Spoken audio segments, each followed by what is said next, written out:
Praise the lord. ಪ್ರೀತಿಯ ಸಹೋದರ ಹಾಗೂ ಸಹೋದರಿ, ಪ್ರೀತಿಯ ದೇವ ಮಕ್ಕಳೇ, ಈ ದಿನ ಮುಂಜಾನೆಯಲ್ಲಿ ನೋಡಿದ್ರಲ್ಲಿ ಬಹಳ ಸಂತೋಷವಾಗಿದ್ದೀನಿ.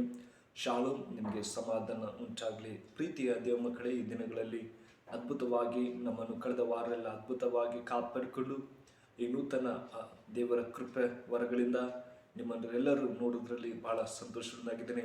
ಪ್ರೀತಿ ದೇವ ಮಕ್ಕಳೇ, ಪ್ರತಿದಿನ ದೇವ ವಾಕ್ಯ ಧ್ಯಾನಿಸುವಾಗ ನಿಮ್ಮ ಜೀವಿತದಲ್ಲಿ ಅದ್ಭುತಗಳನ್ನು ಮಾಡುವಂಥ ದೇವರಾಗಿದ್ದಾರೆ. ಪ್ರತಿದಿನ ಪ್ರಾರ್ಥನೆಯಲ್ಲಿ ಮತ್ತು ಆತನ ಒಂದು ಕೃಪಾ ವರಗಳು ಇಲ್ಲದೆ ನಮ್ಮ ಜೀವಿತದಲ್ಲಿ ಏನು ಮಾಡೋಕ್ಕೆ ಸಾಧ್ಯವಿಲ್ಲ. ಪ್ರೀತಿಯುಳ್ಳ ದೇವ ಮಕ್ಕಳೇ, ಈ ದಿನ ದೇವರು ಒಂದು ಒಳ್ಳೆಯ ವಾಕ್ಯನ ಕೊಟ್ಟಿದ್ದಾರೆ. ಫಿಲಿಪಿಯ ಪೌಲನು ಬರೆದ ಫಿಲಿಪಿ 2ನೇ ಅಧ್ಯಾಯ 3ನೇ ವಾಕ್ಯ ನಿಮಗಾಗಿ ಓದ್ತೀನಿ. ದಯಮಾಡಿ ನಿಮ್ಮಲ್ಲಿ ಸತ್ಯವೇದವಿದ್ದರೆ ಓದಿಕೊಳ್ಳಬೇಕೆಂಬುದಾಗಿ ಕೇಳಿಕೊಳ್ಳುತ್ತೇನೆ. ಪೌಲನು ಫಿಲಿಪಿದವರು ಬರೆದ ಪತ್ರಿಕೆ 2ನೇ ಅಧ್ಯಾಯ 3ನೇ ವಾಕ್ಯ ನಿಮಗಾಗಿ ಓದ್ತೀನಿ ಪ್ರಿಯರೇ. ಅಲ್ಲೇನು ಹೇಳ್ತಂದ್ರೆ, ಸ್ವಾರ್ಥ ಉದ್ದೇಶದಿಂದಾಗಲಿ ಒಣ ಹೆಮ್ಮೆಯಿಂದಾಗಲಿ ಯಾವುದನ್ನು ಮಾಡದೆ ಪ್ರತಿಯೊಬ್ಬನು ದೀನತ್ವದಿಂದ ಮತ್ತೊಬ್ಬನನ್ನು ತನಗಿಂತಲೂ ಶ್ರೇಷ್ಠ ಎಂದು ಎನಿಸಲಿ. ಆಮೇನ್.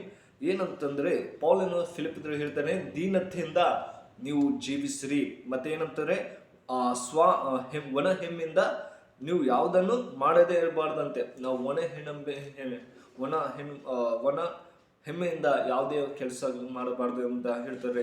ಆದರೆ ನಾವು ಚಿಕ್ಕ ಮಕ್ಕಳಿಗೆ ಹೇಳ್ತೀವಿ, ವಿಧೇಯತೆ ಅಂದುಕೊಂಡಲೇ, ಯಾವಾಗಲೂ ನಾವು ವಿಧೇಯತೆಯಿಂದ ಅಂದ್ಕೊಳ್ಳಲೇ ಚಿಕ್ಕ ಮಕ್ಕಳಿಗೆ ದೊಡ್ಡವರಿಗೆ ನಾವು ರೆಸ್ಪೆಕ್ಟ್ ಕೊಡಬೇಕು ಎಂಬುದಾಗಿ ನಾವು ಚಿಕ್ಕ ಮಕ್ಕಳಿಗೆ ಹೇಳ್ತೀವಿ.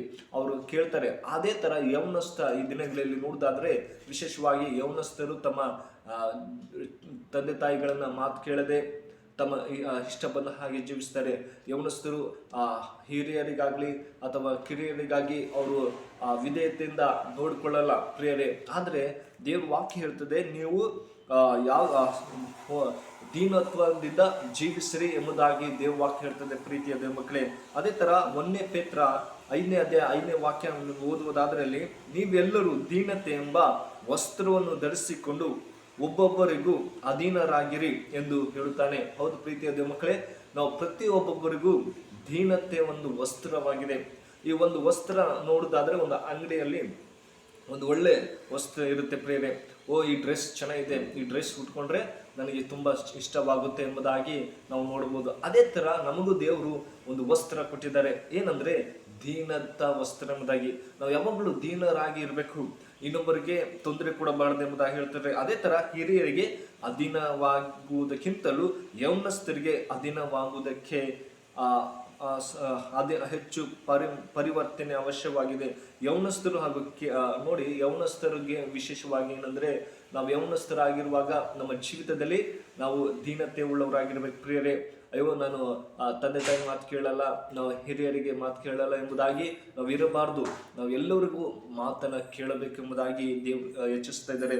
ಅದೇ ಥರ ಯೆಶಾಯನ ಪ್ರವಾದನೆ ಗ್ರಂಥ 11ನೇ ಅಧ್ಯಾಯ 6ನೇ ವಾಕ್ಯವನ್ನು ನೋಡೋದಾದ್ರೆ ಪ್ರಿಯರೇ, ಅಲ್ಲಿ ಹೇಳ್ತಾರೆ ಏನಂದ್ರೆ, ಒಂದು ಚಿಕ್ಕ ಮಗು ನಾಯಕನಾಗಿರಲು ಸಾಧ್ಯ, ತನ್ನ ಉಪದೇಶಕ್ಕಿಂತಲೂ ಮತ್ತು ಹೃದಯಕ್ಕಿಂತಲೂ ಹೆಚ್ಚಿನ ಜ್ಞಾನವನ್ನು ತನಗೆ ಅನುಗ್ರಹಿಸಲ್ಪಟ್ಟದ್ದು ಎಂಬುದಾಗಿ. ಹೌದು ಪ್ರೀತಿಯ ದೇವ ಮಕ್ಕಳೇ, ಎಷ್ಟೋ ಯೌವನಸ್ಥರಿಗೆ ದೇವರು ಒಳ್ಳೆ ಜ್ಞಾನಗಳನ್ನು ಕೊಟ್ಟಿದ್ದಾರೆ. ದೇವ ವಾಕ್ಯನ ಹೇಳ್ತದೆ, ಚಿಕ್ಕ ಮಗು ಎಷ್ಟು ಜ್ಞಾನ ಕೊಟ್ಟಿದ್ದಾರೆ ಎಂಬುದಾಗಿ ದೇವ್ರ ವಾಕ್ಯ ಹೇಳ್ತದೆ. ಅದೇ ತರ ನಮ್ಮ ಜೀವಿತದಲ್ಲಿ ನಾವು ದೀನ ವಸ್ತ್ರರಾಗಿರ್ಬೇಕು. ಅಯ್ಯೋ, ನನ್ನ ವಯಸ್ಸಾಯಿಸ್ತು, ನಾನು ಯಾರಿಗೆ ಒಳ್ಳೆಯದು ಮಾಡಲಿ, ಯಾರಿಗೆ ಒಳ್ಳೆ ರೀತಿಯಲ್ಲಿ ನಡೆಸಲಿ ಎಂಬುದಾಗಿ ನಾವು ಹೇಳ್ಬೋದು. ಆದರೆ ದೇವರು ಹೇಳ್ತೇವೆ, ನಾವು ದೀನ ವಸ್ತ್ರದಿಂದ ಜೀವಿಸಬೇಕು ಎಂಬುದಾಗಿ ದೇವ್ರ ವಾಕ್ಯ ಹೇಳ್ತದೆ. ಪ್ರೀತಿಯ ದೇವ ಮಕ್ಕಳೇ, ಅದೇ ತರ ಜ್ಞಾನವು ತನಗೆ ಅನುಗ್ರಹಿಸಲ್ಪಟ್ಟಿತು ಎಂದು ದಾವಿದನು ಸಾಕ್ಷಿ ಕೊಡ್ತಾನೆ. ನೋಡಿ, ದಾವಿದನ ಜೀವಿತದಲ್ಲೂ ಕೊಡ್ತಾ ದೇವರೇ ನೀನು ಜ್ಞಾನ ಕೊಟ್ಟಿದೆ ಎಂಬುದಾಗಿ ಹೇಳ್ತಾರೆ. 119ನೇ ಅಧ್ಯಾಯ 99ನೇ ವಚನದಲ್ಲಿ ಇರ್ತದೆ ಪ್ರಿಯರೇ.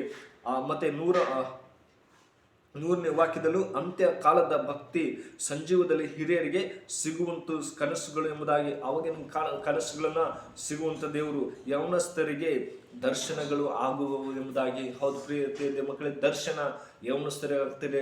ಆದರೆ ಈ ದಿನಗಳಲ್ಲಿ ಯೌವನಸ್ಥರು ಯಾವ ಥರ ದರ್ಶನ ನೋಡ್ತಾ ಇದ್ದಾರೆ ಅಂದರೆ, ಅಯ್ಯೋ ನಾನು ಅಲ್ಲಿ ಹೋಗ್ಬೇಕಿತ್ತು, ನನಗೆ ಈ ಥರ ಹೀರೋಗಳು ಆಗಬೇಕು ಎಂಬಂಥ ದರ್ಶನಗಳು. ಆದರೆ ದೇವ್ರ ದರ್ಶನವನ್ನೇ ಬೇರೆ. ನಾವು ದೇವರಲ್ಲಿ ಒಂದು ಭಯಭಕ್ತಿಯಿಂದ ಜೀವಿಸೋದೇ ಒಂದು ದರ್ಶನವಾಗಿದೆ.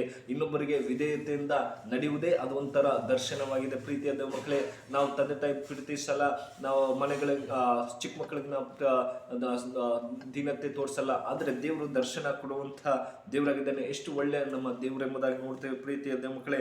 ಅದೇ ತರ ಆದಿಕಾಂಡ 21ನೇ ಅಧ್ಯಾಯ 12 ವಾಕ್ಯದಲ್ಲಿ ನಾವು ನೋಡ್ತೇನೆ ಪ್ರೇರೆ, ಸಾರಳು ಹೇಳುವುದನ್ನೆಲ್ಲ ಮಾಡು ಎಂದು ಒಮ್ಮೆ ದೇವರು ಅಬ್ರಹಾಮನಿಗೆ ಹೇಳಲಿಲ್ಲವೇ? ನೋಡಿ, ಸಾರಳಿಗೆ ಹೇಳಿದ್ದಾಳೆ ದೇವರು. ಅಬ್ರಹಾಮನು ಯಾವ ತರ ಸಾರಳಿಗೆ ಏನೇನ್ ಬೇಕೋ ಅದನ್ನೆಲ್ಲ ಅಬ್ರಹಾಮನು ದೇವ್ರ ಮೂಲಕ ಮಾಡಿದ್ರು ಎಂಬುದನ್ನು ನೋಡ್ತೇವೆ. ಅದೇ ತರ ನಮ್ಮ ಜೀವಿತದಲ್ಲಿ ದೇವರ ಯಾವ ರೀತಿಯಲ್ಲಿ ವಿಧೇಯತೆಯಿಂದ ನಾವು ನಡಿಬೇಕು, ದೀನತೆಯಿಂದ ನಡಿಬೇಕೆಂಬುದಾಗಿ ತೋರಿಸ್ತಾ ಇದ್ದಾರೆ. ಅದೇ ತರ ದೇವರೇ ನಾನು ಕೂಡ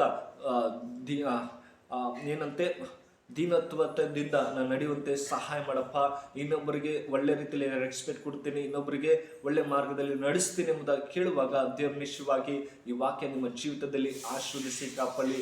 ಪ್ರೀತಿಯುಳ್ಳ ದೇವ ಮಕ್ಕಳೇ, ಯಾವುದಕ್ಕಾಗಿ ನಾವು ಕೊಡ್ತದೆ ನಾವು ದೀನತ್ತ ವಸ್ತ್ರ ಧರಿಸ್ಕೊಂಡು ನಾವು ನಡಿಬೇಕು. ಒಂದು ದಿವಸ ಒಂದು ಶಾಪ್ ಅಂಗಡಿಯಲ್ಲಿ ಒಂದು ವ್ಯಕ್ತಿ ವ್ಯಾಪಾರ ಮಾಡಕ್ಕೆ ಬಂದ. ಯಜಮಾನಿಗೆ ಕೇಳ್ತಾನೆ, ಏನು ಬೇಕಿರಿ ಎಂಬುದಾಗಿ ಕೇಳುವಾಗ, ನನಗೆ ಇದು ಬೇಕು ಅದು ಬೇಕು ಎಲ್ಲ ಕೇಳ್ತಾನೆ. ಅವ್ರಿಗೆ ಗಲಿಬಿಲಿ, ಅಯ್ಯೋ ಏನಂತ ಕೊಡೋದು ಇಷ್ಟೊಂದೆಲ್ಲ. ಅವರು ಮಾಲೀಕ ಅಂಗಡಿಯವ್ರಿಗೆ ವ್ಯಾಪಾರದವರಿಗೆ ಸರಿಯಾಗಿ ಬೈತಾರೆ, ನೀವು ಸರಿಯಾಗಿ ಕೇಳ್ತಾ ಇಲ್ಲ, ನೀವು ಸರಿಯಾಗಿ ಹೇಳ್ತಾ ಇಲ್ಲ ಎಂಬುದಾಗಿ ಆತ ಬೈತಾರೆ. ಅದೇ ತರ ದೀನತೆ ಇಲ್ಲದೆ ಅವ್ರು ಈ ತರ ಪ್ರಶ್ನೆಗಳು ಕೇಳ್ತಾರೆ. ಅದೇ ತರ ನಾವೆಲ್ಲೇ ಇದ್ರೂ ಕೂಡ ದೀನತೆಯನ್ನು ತೋರಿಸಬೇಕು. ರೀತಿಯ ನಾವು ದೇವ್ರ ಮಕ್ಕಳು, ದೇವ್ರ ಮಾರ್ಗದಲ್ಲಿ ನಾವು ನೋಡಬೇಕು. ಈ ವಾಕ್ಯ ನಿಮ್ಮ ಜೀವಿತದಲ್ಲಿ ಆಶೀರ್ವದಿಸಿ ಕಾಪಾಡಿ. May God bless you. ಪ್ರಾರ್ಥನೆ ಮಾಡಿಕೊಳ್ಳೋಣ. ಪರಿಶುದ್ಧನೇ ಪ್ರೀತಿಯುಳ್ಳ ತಂದೆ, ಒಳ್ಳೆ ಸಮಯಕ್ಕಾಗಿ ಸ್ತೋತ್ರ. ಹೌದೇಶಪ್ಪ, ಫಿಲಿಪಿದಲ್ಲಿ ನೋಡು ಹಾಗೆ ನೀವು ದೀನತೆ ಸ್ವಭಾವವುಳ್ಳವರಾಗಿರಿ ಎಂಬುದಾಗಿ ಹೇಳುವ ಹಾಗೆ ಈ ಮಕ್ಕಳ ವಿಡಿಯೋ ನೋಡುವಾಗ ಅವರು ದೀನ ಸ್ವಭಾವದಿಂದ ಜೀವಿಸುವಂತೆ ಸಹಾಯ ಮಾಡು. ಎಲ್ಲ ಕೊರತೆಗಳಿಂದ ನೀಗಿಸಿ ಶಾಂತಿ ಸಮಾಧಾನ ದಯಪಾಲಿಸ ಸ್ವಾಮಿ ಅಂತ ಪ್ರಾರ್ಥಿಸಿದರೆ ಪ್ರೀತಿಯುಳ್ಳ ತಂದೆ, ಈ ಚಿಕ್ಕ ಪ್ರಾರ್ಥನೆ ಕೇಳೋದಕ್ಕಾಗಿ ಸ್ತೋತ್ರಪ್ಪ. ಎಲ್ಲರನ್ನು ಆಶೀರ್ವದಿಸಿ ಕಾಪಾಡು. ಈ ಒಳ್ಳೆ ವಾಕ್ಯ ಕೊಟ್ಟಿದ್ದಕ್ಕಾಗಿ ನಮಗೆ ಸ್ತೋತ್ರ. ಯೇಸು ನಾಮದಲ್ಲಿ ಬೇಡ್ತೇನೆ ಜೀವ ತಂದೆ, amen. May God bless you.